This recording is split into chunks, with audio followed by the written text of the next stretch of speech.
इस बार का कांग्रेस का मैनिफेस्टो देख लीजिए।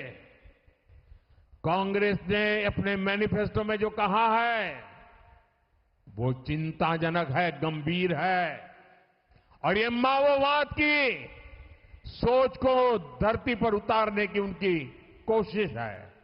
उन्होंने कहा है कि अगर कांग्रेस की सरकार बनेगी तो हरेक की प्रॉपर्टी का सर्वे किया जाएगा। हमारी बहनों के पास सोना कितना है उसकी जांच की जाएगी, उसका हिसाब लगाया जाएगा। हमारे आदिवासी परिवारों में चांदी होती है, सिल्वर कितना है उसका हिसाब लगाया जाएगा। सरकारी मुलाजिमों के पास कितना जगह है, क्या है, पैसे कहां है, नौकरी कहां है, उसकी जांच की जाएगी।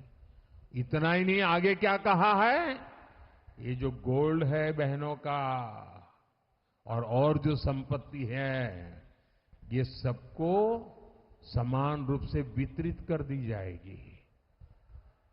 क्या ये आपको मंजूर है? क्या आपकी संपत्ति सरकार को हड़पने का अधिकार है? क्या आपकी संपत्ति को, आपने मेहनत करके कमाई हुई संपत्ति को सरकार को ऐंठने का अधिकार है? क्या उस संपत्ति को मेरी माताओं बहनों की जिंदगी में सोना वो सिर्फ शो करने के लिए नहीं होता है, उसके स्वाभिमान से जुड़ा हुआ है। उसका मंगलसूत्र वो एक सोने का कीमत का मुद्दा नहीं है, उसके जीवन के सपनों से जुड़ा हुआ है। तुम उसे छीनने की बात कर रहे हो अपने मैनिफेस्टो में। गोल्ड ले लेंगे, सबको वितरित कर देंगे। और पहले जब उनकी सरकार थी उन्होंने कहा था कि देश की संपत्ति पर पहला अधिकार मुसलमानों का है। इसका मतलब ये संपत्ति इकट्ठी करके किसको बांटेंगे? जिनके ज्यादा बच्चे हैं उनको बांटेंगे।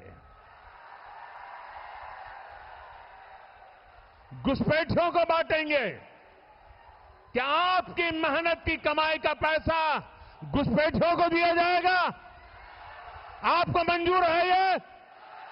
ये कांग्रेस का मैनिफेस्टो कह रहा है कि वो माताओं बहनों का सोने का हिसाब करेंगे, उसकी जड़ती करेंगे, जानकारी लेंगे और फिर उस संपत्ति को बांट देंगे।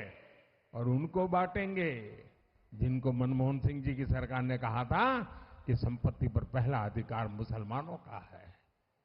भाइयों बहनों, ये अर्बन नक्सल की सोच, मेरी माताओं बहनों, ये आपका मंगलसूत्र भी बचने नहीं देंगे, यहां तक जाएंगे। मैं कहने